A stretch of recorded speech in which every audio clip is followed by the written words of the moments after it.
welcome to the 2011 LA Auto Show post-game show. I'm honored to be here with Dave Zuchowski, who we just saw up there as the boss of sales, for lack of a better term. And I just want to tell you also, I think that he must have been a linebacker because he just hustled through this crowd. And this is a big crowd. I mean, this is a big car. Okay, let me rephrase that. It's a small car, but you've got some big news here. I've never seen a crowd of jaded journalists like this applaud the mileage per gallon. Yeah. That's pretty good stuff. It shows you what's changing, doesn't it? Yeah, yeah. So, I mean, look, there's a sense of optimism going on in the industry today. You can feel it. I mean, the LA Auto Show has really come up in its specter. The stands are much better. As somebody who comes to these shows all the time, I feel it kind of coming up. Then I come hang out with you guys, and you're way out of control. Yeah, we are. So tell me a little bit about the sales. I mean, a lot of stuff John's already hit, but what are you as the man for sales most proud of? Well, we're really happy. We have grown substantially in an industry that measures 1/10 of a point of market share as being successful, a gain of 1/10 of a point. We've gone from 3% market share to over 5% market share in the course of the last 2 years. So as the industry collapsed a little bit and as the economy wavered, we've used that as an opportunity to grow. And we've actually picked up almost 200,000 units of volume over the last couple of years despite difficult times. So sure. It's been important for us. We've used a downturn to reinforce our value message, to reinforce our quality message, and to reinforce our fuel economy message. So when times are tough, you like a high quality car, you like it with high fuel efficiency, and you want a great value. And I think really that's what's fueling our growth and what makes us bullish about the coming years. Right. Well, I work for Kelley Blue Book, and so we're looking at resale values, obviously. We're looking at how people are shopping. We got a big new car activity on our site as well. And I got to tell you, just a few months ago, you guys passed Nissan as being the 5th most researched brand on our site.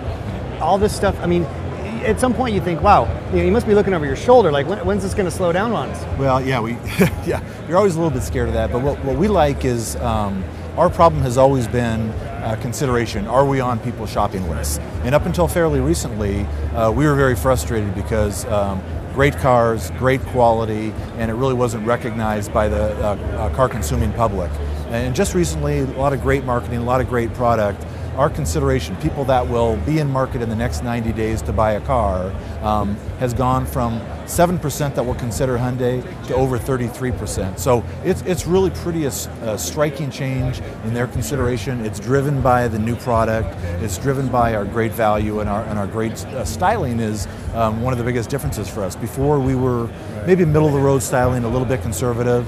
Now as we grow and our owner base is growing, we're taking more risks with styling. We're willing to be edgier and maybe even a little polarizing, and it worked super well for Sonata, and so we followed that design language with Elantra, and we think it's really going to be a breakthrough in that segment. If you look at the other vehicles in the compact segment, there's just nothing that looks like it. It's beautiful. You know what? Here we are talking about the good looks of it and the edginess and the appeal. But of course, for those of you watching at home, we've got an ability for you to log in, put some questions to us. Hey, how often you get an opportunity to hang out with these guys like I do? Let's fire some questions in, and then we'll get them up. And the first one's already come in here. It's and I can't believe they're already asking about this when we're all excited about it. But any special incentives going to be available on the new Elantra? We think it's really important. A couple things that we've done over the last few years. We have grown, and we've also been able to grow with a reduction in our incentives because of the value in our product. So the old Hyundai you might have seen, high incentives, a lot of rebates and things like that. That's not really the way we go to market now. The way we go to market now is with really strong APR programs and a really strong and competitive lease program and valued owner coupons and things like that aren't so visible but are very effective in driving volume. So I think what you're going to see that's really special is the lease payment that will be available. You'll be able to get into this car at about $169 a month, which is really a value in that segment. It's almost unbelievable with the array of content that's on that vehicle. Well, and that begs the question, because I remember when you introduced the Sonata last year, we all in the press sat back and said, wow, they've really knocked the skin off the ball here. And then you backed it up with a $199 lease, if I remember right. So that philosophy obviously worked well. We've got a blueprint. We're going to follow the blueprint. Yes. And the other important thing with Sonata is, unlike most other manufacturers, over the course of the year, we came out aggressive with the Sonata because we had to significantly increase our volume, which we did.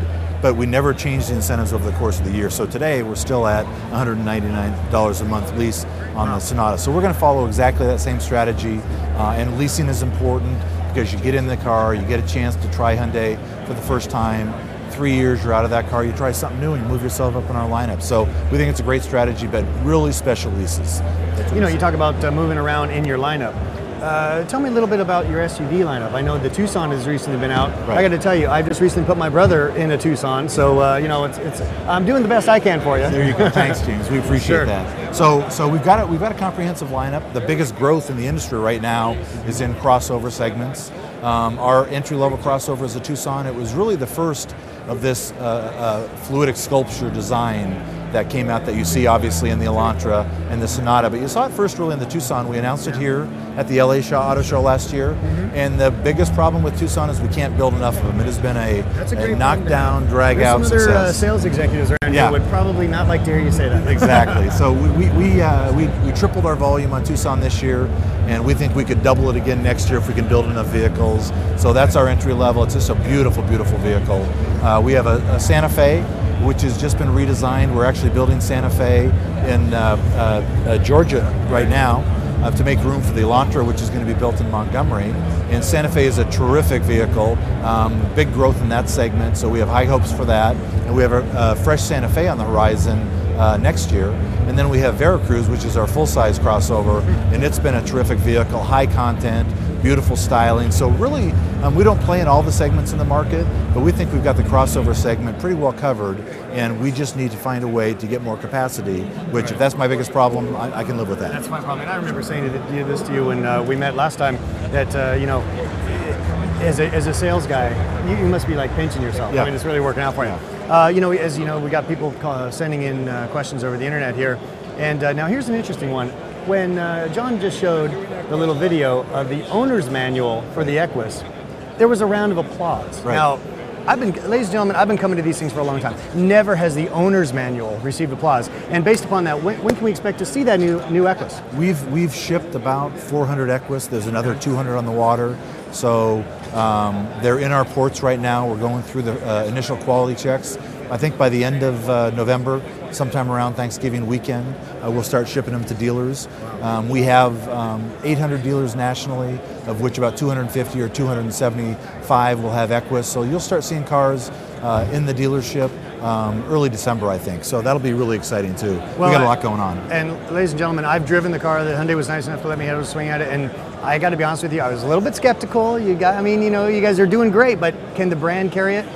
Drive it, and they didn't pay me to say that. It's a really great car, really solid. So a lot of questions. I mean, Equus starts at $58,000. It's a lot of money, and people and the press really said no issues with the car. It stands up against the 7 Series BMW, S-Class Mercedes, LS Lexus. The question is, can the ownership experience stand up to that too? Because you're going into a Hyundai dealership. So we have a $58,000 flagship car.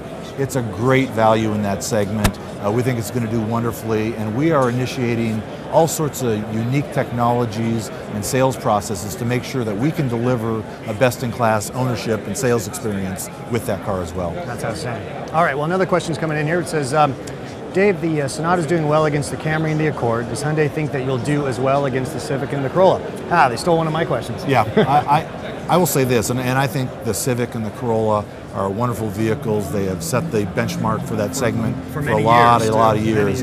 I would just ask you to do this. Go take an Elantra and park it next to a Corolla and park it next to a Civic. That's not fair. And to me, they look like appliances, and I'm not criticizing, I'm just talking purely about styling. They've gotten away with it for a long time, and you guys are going to push them now, there's no doubt. And one of our themes is you don't have to compromise for the small car segment. You can have a well-styled car with great fuel economy and great power and best-in-class package. You don't have to give anything up to have a great small car, and that's what we've got with the Elantra. All right, one last question. I heard you set some sort of record last night. What was that?